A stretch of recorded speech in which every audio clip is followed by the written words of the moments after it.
We will not talk about the wealthy who accumulated their fortunes in bank accounts.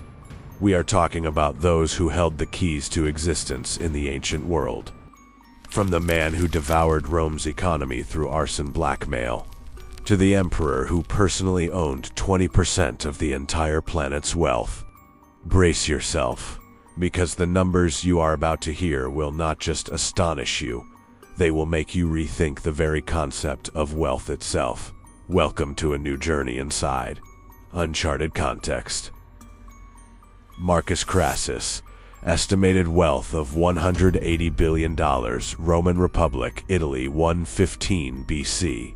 In the heart of a turbulent Rome, where ambition was bought with blood and gold, Marcus Licinius Crassus emerged as the wealthiest man in the Republic. He rose not through political genius or noble lineage, but through a terrifying economic philosophy that treated disasters as capital. Crassus realized that Rome was a ticking time bomb, that fires were not just destruction, but a golden investment opportunity. He founded the first fire brigade in history, but it was not intended to save people. It was a tool for ruthless, existential extortion.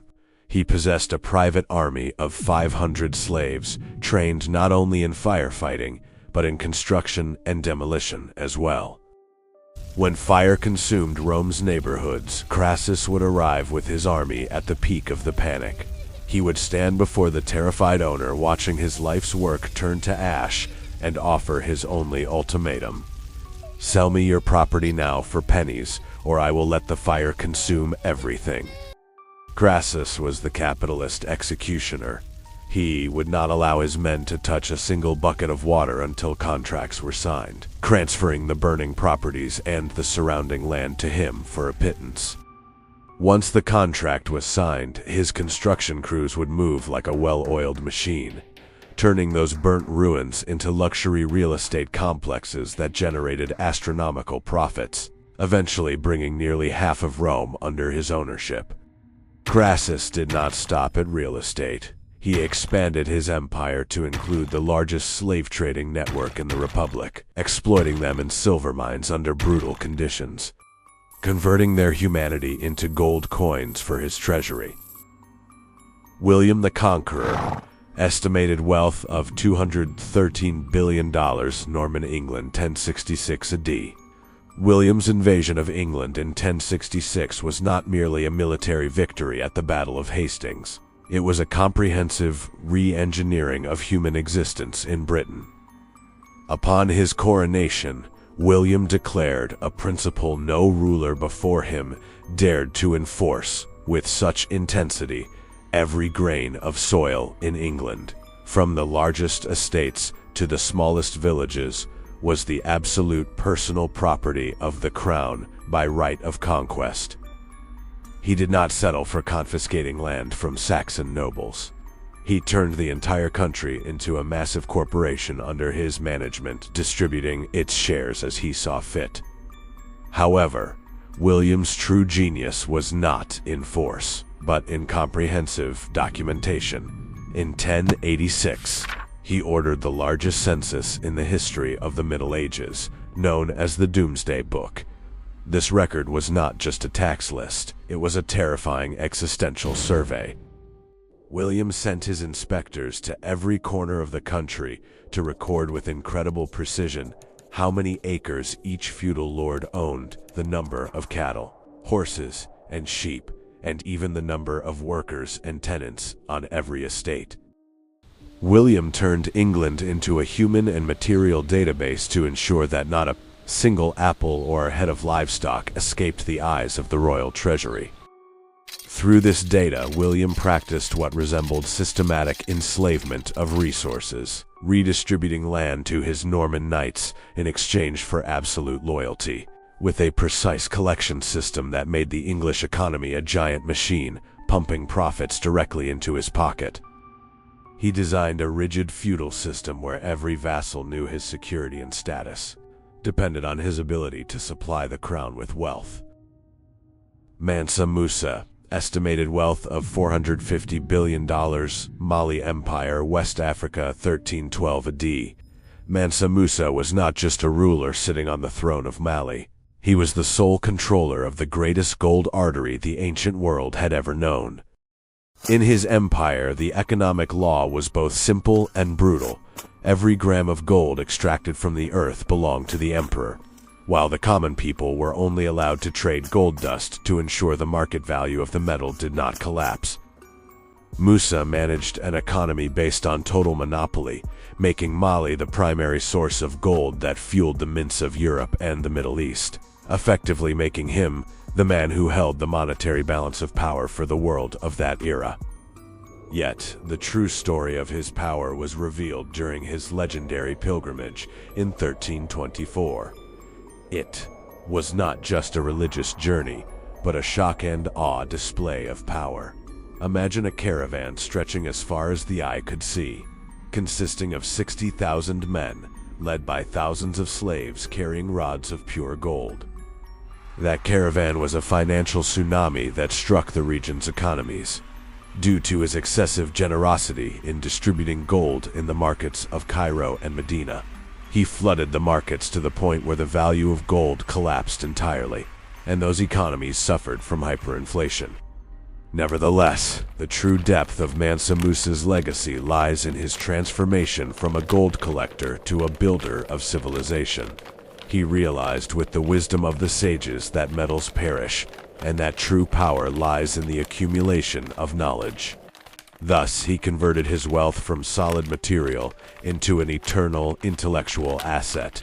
He brought the most famous engineers, architects, and scholars from across the Islamic world and founded the University of Sankore and the great libraries of Timbuktu, which housed hundreds of thousands of manuscripts. Musa realized that gold was a means to fund mines, not an end in itself. Thus, history remembers Mansa Musa not only as the wealthiest human to walk the earth, but as a ruler who understood that wealth not translated into an intellectual legacy remains merely shining dust. Emperor Shenzong estimated wealth of over $1 trillion in China, Song Dynasty, 1067 AD. Emperor Shenzong was not just a ruler on a golden throne. He was the master architect of the first centralized economy ever known to humanity. At a time when the world was still stuck in primitive barter systems, Shenzong managed to turn his empire into a mega-corporation run with the mindset of a skilled CEO. Shenzong understood a secret that European kings would not grasp for centuries: true wealth. Shenzong established a highly complex centralized tax system, making the state a silent partner in every commercial transaction in China. He did not stop at collecting taxes. He imposed state monopolies on the most important resources of the era: iron, salt, tea, silk, and gunpowder, all passed through channels controlled by the imperial bureaucracy. The state was the manufacturer, the distributor, and the primary recipient of profits.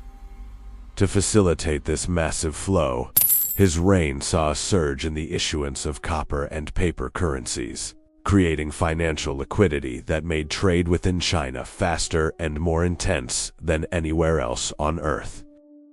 Because China under his reign produced nearly 30% of the Earth's total GDP, Shenzong became the controller of the world's economic engine. Every thread of silk spun in a remote village, every ounce of salt extracted from mines, and every batch of gunpowder produced was, in reality, recorded as a direct deposit into the balance of his personal influence. Augustus Caesar estimated wealth of $4.6 trillion, Roman Empire 27 BC.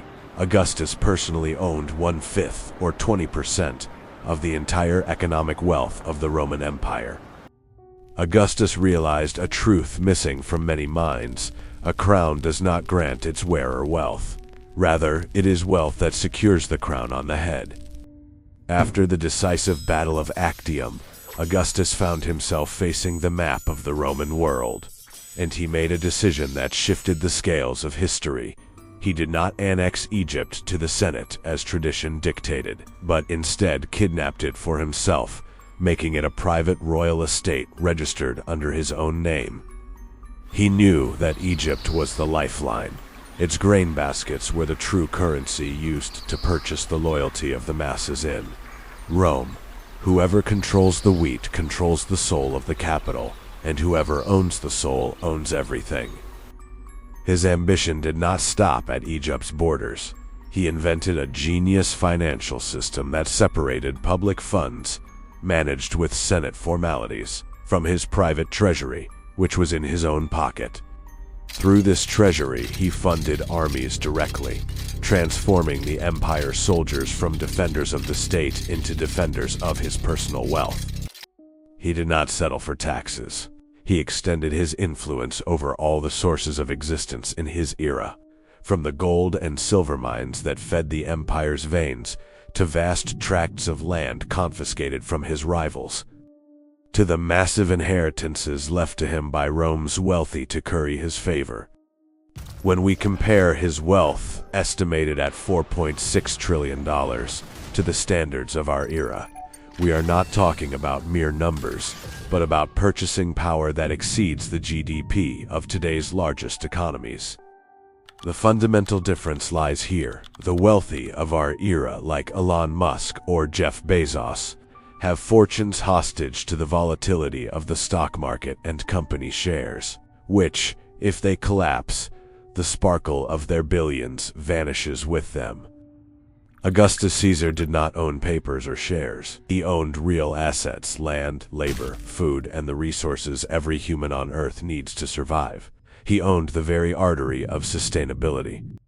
Augustus Caesar managed to turn a vast empire into a living bank account growing through the power of production rather than mere hoarding, remaining in history as the greatest financial mystery, and the wealthiest human being to ever place trillions beneath his feet, making today's richest individuals look like amateurs by comparison.